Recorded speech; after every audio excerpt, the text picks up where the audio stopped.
Frente Parlamentar da Agropecuária debate estratégias para minimizar o impacto econômico da Operação Carne Fraca. Ministro da Fazenda vem à Câmara discutir reforma da Previdência com as bancadas do PSDB e do Democratas. E sobre a comissão especial que analisa esta reforma, quem tem as últimas informações é o repórter Thiago Ramos. Guerra de números, contas do governo e de auditores da Receita Federal não fecham quando o assunto é Previdência. E esta edição destaca também: conheça os principais pontos do projeto de lei que regulamenta a terceirização. Sessão solene homenageia no plenário as raízes de matrizes africanas e as nações do candomblé.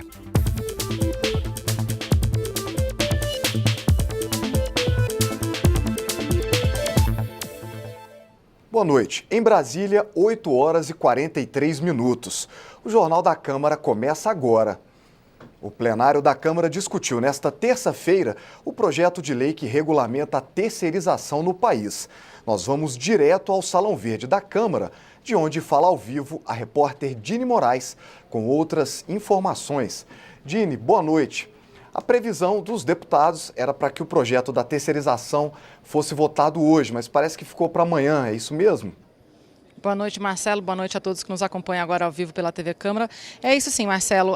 Esse assunto da terceirização nem chegou a entrar oficialmente na pauta de votação hoje. Então, a discussão que aconteceu, ela aconteceu fora desse período que acontece na sessão destinado para a votação. Bom, durante todo o dia houve uma pressão muito grande das centrais sindicais junto ao presidente da Câmara, o deputado Rodrigo Maia, para que esse assunto fosse retirado de pauta e não fosse votado. Apesar do presidente ter encerrado a sessão há pouco, sem dar início a esse processo de votação, ele garantiu agora há pouco aqui no Salão Verde aos jornalistas que amanhã esse projeto que trata da terceirização vai ser colocado em votação e às 11 horas da manhã, e disse inclusive que ele só irá sair do plenário assim que a votação tiver terminado. Bom, partidos como PT, PCdoB, PSOL e PDT já anunciaram obstrução, ou seja, que eles vão fazer de tudo para tentar barrar a votação desse projeto. Por outro lado, alguns parlamentares argumentavam que é necessário sim votar essa atualização das leis de contrato de trabalho temporário e também a criação aí de uma lei específica para a terceirização no país, argumentando que isso pode diminuir o desemprego no país, Marcelo. Vamos conferir mais detalhes sobre esse projeto de lei na reportagem. A proposta que cria regras para a terceirização no Brasil tramita há 19 anos no Congresso Nacional e está na última fase de análise antes de ir para a sanção presidencial. Ela permite a terceirização em todas as áreas de uma empresa, inclusive no setor principal, a chamada atividade fim, o que hoje é proibido pela Justiça. A proposta permite ainda o contrato de trabalho temporário por até 9 meses e deixa a abertura para esse tipo de contratação em caso de greve. O texto autoriza que a empresa prestadora de serviços seja do mesmo ramo econômico que a contratante. A empresa fornecedora de mão de obra terceirizada e temporária deve ter um patrimônio mínimo de R$ 250 mil. O projeto prevê que a contratante seja também responsável pelos direitos trabalhistas, mas apenas pode ter bens penhorados quando a terceirizada não tiver mais nenhum patrimônio. É a chamada responsabilidade subsidiária. Havia a previsão de anistia para dívidas e multas trabalhistas com base na legislação em vigor, mas isso foi retirado do texto. A polêmica é grande. Uns defendem que a proposta vai modernizar as relações de trabalho. Dizer que 12 milhões de trabalhadores brasileiros terceirizados devem continuar a viver num limbo, num vácuo jurídico, numa instabilidade sem fim. Ora, é agredir os fatos, impedir que nós possamos dar um passo no sentido de termos modernidade. Outros acreditam que haverá prejuízo para os empregados. Não conheço uma categoria que a terceirização tenha gerado especialização. O que a terceirização gera é precarização da contratação, precarização das condições de trabalho, precarização dos direitos dos trabalhadores. Essa que é a grande verdade.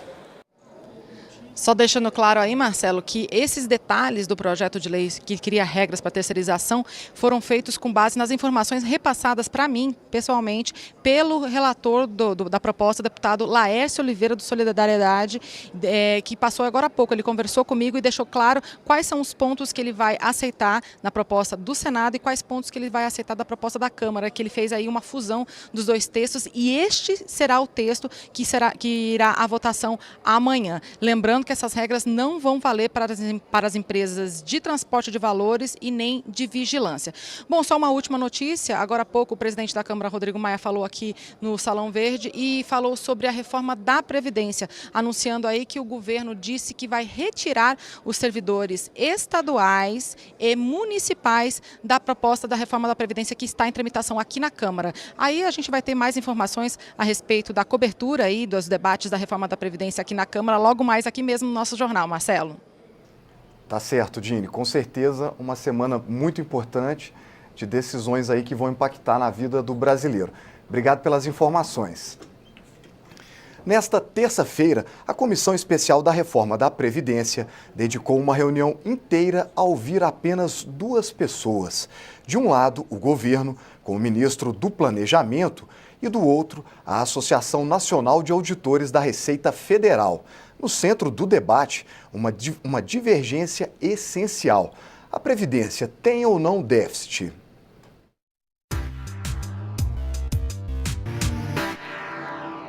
Para a Anfip, a resposta é clara e simples. O déficit não existe. E se fala que se roubou muito na Petrobras, mas não tem instituição que tenha sido mais saqueada ao longo dos últimos 50 anos, praticamente, do que a Previdência Social. 400 bilhões de dólares foram os saldos positivos apropriados pela União em 33 anos. Isso a valores de hoje é 1 trilhão e 500 bilhões de reais. Para o governo, essa conta é irreal. São 227 bilhões de déficit na Previdência no nível federal. Esse quadro é o quadro que acompanha a Lei Orçamentária Anual, que é aprovada pelo Congresso Nacional todos os anos. Portanto, não há aqui uma discussão de método, não. Isso aqui é o que está na Lei Orçamentária Anual. Essa discussão é muito complicada e depende muito da maneira como você lê a Constituição e do que você põe ou não nessa conta.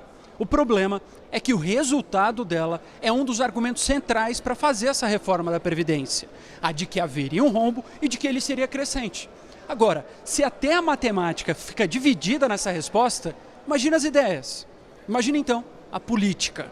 A desordem das contas da Previdência vem massacrando o Brasil há alguns anos e vem dificultando muito o nosso desenvolvimento econômico, o nosso investimento em infraestrutura, a recuperação dos empregos. Por isso, a gente precisa reformar a Previdência. Não é deficitário o orçamento da Seguridade Social, é deficitário o orçamento fiscal do governo pelo peso excessivo de juros e serviços da dívida que consome a maior fatia do orçamento. Sob o ponto de vista puramente financeiro, talvez todos tenham um pouquinho de razão. Mas sobre o ponto de vista daquilo que se pratica no mundo inteiro, em termos de pensões e aposentadorias, não se aplica aqui no Brasil, ou não vem sendo aplicado. Então, por exemplo, se o mundo inteiro, há 50 anos ou mais, adota uma idade mínima para a aposentadoria, o Brasil não adotou a idade mínima. O ministro da Fazenda, Henrique Meirelles, voltou hoje à Câmara para discutir a reforma da Previdência com as bancadas do PSDB e do Democratas. Na reunião com o PSDB, foram citados pontos nos quais não há consenso dentro do partido, como as regras de transição, a pensão por morte, os benefícios assistenciais, as aposentadorias especiais e o cálculo do valor dos benefícios. O ministro disse que se os deputados quiserem suavizar a reforma, será preciso apresentar outros pontos que compensem os gastos. Caso contrário, segundo ele, será necessário fazer outra reforma daqui a 2 ou 3 anos. Se tirar algo, vai ter que botar algo equivalente em outro lugar. A questão, de novo, é quem paga. O que não é possível é nós fazermos de conta que ninguém está pagando. O efeito disso é dramático. Vemos isso em alguns estados brasileiros, já vimos isso no passado no Brasil. tivemos hiperinflação no Brasil quando o Estado brasileiro começou a gastar o que não podia. O líder do PSDB afirmou que há consenso sobre a necessidade de idade mínima, mas ainda há discussão sobre se ela deve ser de 65 anos ou um pouco menor. E explicou que uma grande maioria apoia a igualdade entre homens e mulheres. Ricardo Trípoli acredita que é importante o fato de o ministro ter aberto a porta para negociar com os deputados. Mas o que eu achei interessante é o seguinte, ele deixou uma porta aberta de negociação. Ele abriu o canal não está obstruído. Isso é o mais importante numa democracia, onde o governo, através do seu ministro da Fazenda, vem ao Congresso Nacional, a bancada do PSDB, e deixa o canal aberto, a possibilidade de estarmos discutindo todos os itens que foram colocados para ele como itens divergentes pela bancada do PSDB. O presidente da Câmara, deputado Rodrigo Maia, informou que o projeto de lei que regulamenta as terceirizações deve entrar na pauta de votação nesta semana. A proposta já foi aprovada pela Câmara no ano de 2000 e depois pelo Senado em 2002. Como foram feitas modificações pelos senadores, o texto tem que passar novamente pelo crivo dos deputados. Veja agora na reportagem de Cassiana Tormin os principais pontos desse projeto de lei. A terceirização não é permitida no Brasil para a chamada atividade fim, ou seja, aquela que representa a principal atividade da empresa. Por exemplo, hoje uma escola não pode contratar professores terceirizados. Por isso, a maioria dos trabalhadores terceirizados do país executam funções na área de segurança, limpeza e conservação. Ao todo, são aproximadamente 12 milhões de empregados que trabalham numa empresa ou órgão público, mas têm contrato de trabalho com outra empresa diferente. O projeto de lei em análise na Câmara permite a terceirização para qualquer atividade profissional. Atualmente, as regras para os trabalhadores terceirizados estão previstas numa súmula do Tribunal Superior do Trabalho. Mas desde 1998, um projeto de lei sobre o assunto está em discussão aqui no Congresso Nacional.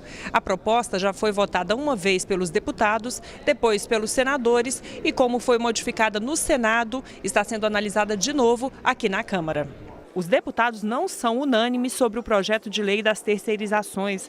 A oposição afirma que os trabalhadores terceirizados ganham salários menores e têm menos direitos. E se a proposta for aprovada, vai estimular a precarização nas relações de trabalho. A terceirização que busca, por exemplo, que mesmo na finalidade afins possa ter a terceirização, significa, por exemplo, que os bancos vão acabar com a sua carreira, porque vão poder terceirizar a caixa de banco, vão poder terceirizar a atividade fim de uma empresa.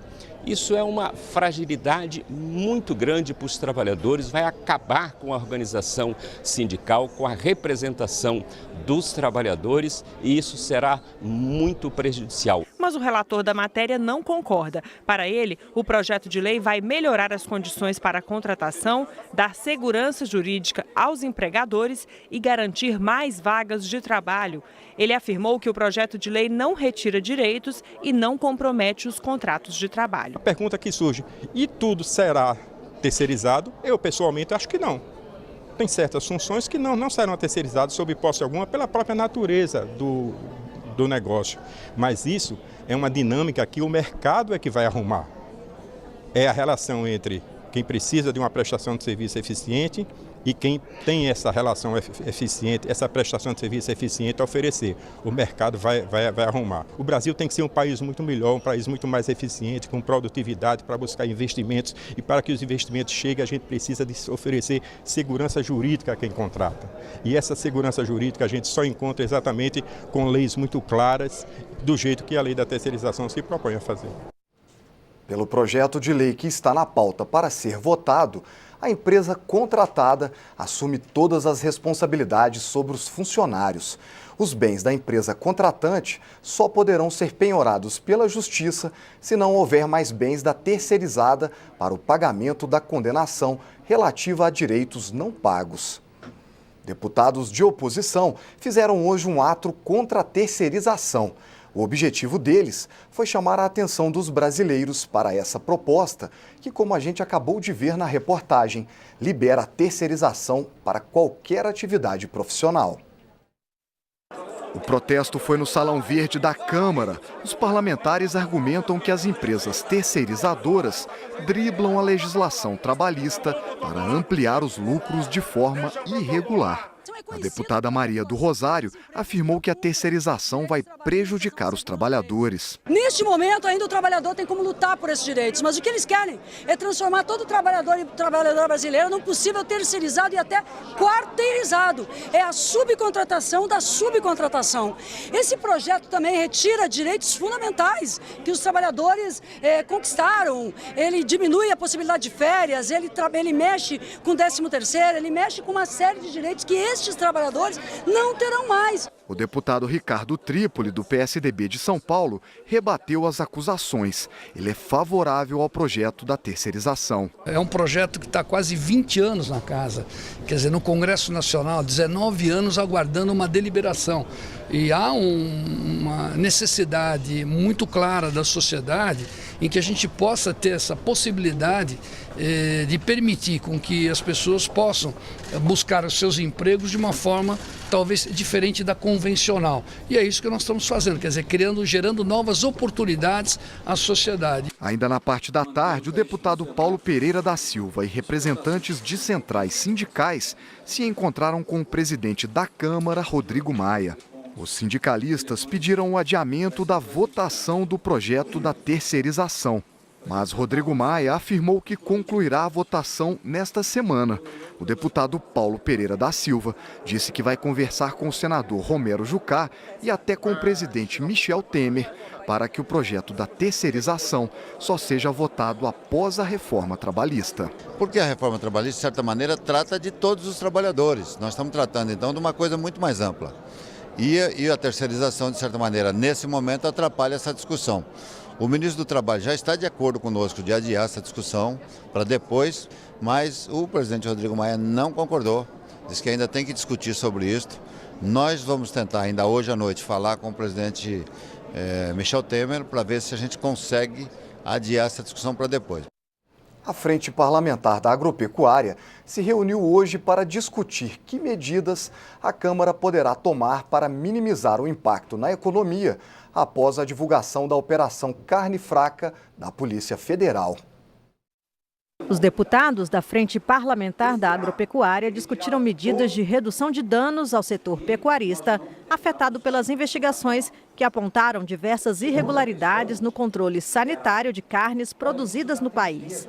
O presidente da Frente Parlamentar, deputado Nilson Leitão, criticou a forma como foi divulgada a Operação Carne Fraca, comprometendo, segundo ele, não só os grandes frigoríficos, mas principalmente os pequenos produtores. Nós não criticamos nem opinamos aqui sobre a parte da operação que trata da corrupção, da relação promíscua entre fiscais, empresários. Isso aí a Polícia Federal tem que se aprofundar. Agora, no que tange a questão técnica, onde precisa de técnicos para poder averiguar a denúncia feita, isso eu acho que houve uma falha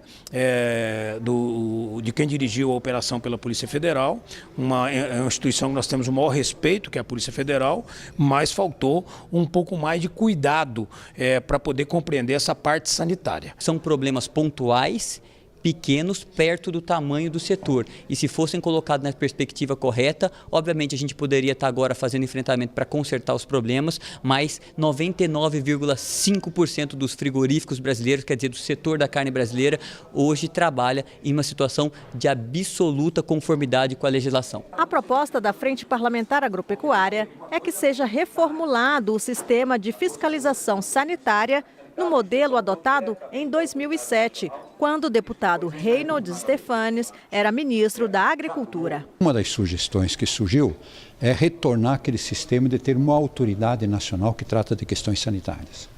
O que havia no período em que eu era ministro, ou seja, só o secretário nacional de Defesa Sanitária e Inspeção é quem tratava desse assunto. E todas as chefias a nível de Estado, todos os fiscais em todo o Brasil eram subordinados a essa autoridade nacional. e não pulverizados por 27 superintendentes estaduais. Eu acho que esse é um erro que tem que ser, evidentemente, consertado. A Frente Agropecuária também planeja fazer uma comissão geral no plenário da Câmara para debater o sistema de vigilância sanitária, as exportações brasileiras de carne e mudanças na lei para melhorar a fiscalização e punição de irregularidades. O objetivo é debater com técnicos e químicos ligados ao setor. Deputados fizeram hoje uma sessão solene no plenário da Câmara em homenagem à tradição das raízes de matrizes africanas e às nações do Candomblé e defenderam a liberdade religiosa no Brasil. Primeiro, o hino nacional. Depois, o ritual africano. Em forma de homenagem, começou a sessão solene sobre a tradição das raízes de matrizes africanas e das nações do Candomblé. Na mensagem de abertura do presidente da Câmara, Rodrigo Maia parabeniza o deputado Vicentinho pela iniciativa de solicitar a sessão solene e lembra da importância do respeito à diversidade. Aqui no Brasil, essa preocupação deve ser redobrada, dado o papel marcante desempenhado pela miscigenação e pelo sincretismo em nossa sociedade. O deputado Vicentinho explicou por que solicitou a sessão solene. É a luta contra todo tipo de preconceito e todo tipo de discriminação. Aqui, as pessoas não aqui, na sociedade, as pessoas são discriminadas porque têm uma orientação sexual diferente. As pessoas são discriminadas porque são mulheres. São discriminadas porque são negras. São discriminadas porque têm esta ou aquela religião. Aprendi que ser diferente não significa nada a não ser a riqueza da nossa vida, da nossa vivência. E esta edição termina agora. Para outras informações ou para rever nossas reportagens, é só acessar a nossa página na internet. O Jornal da Câmara volta amanhã. Até lá, tchau!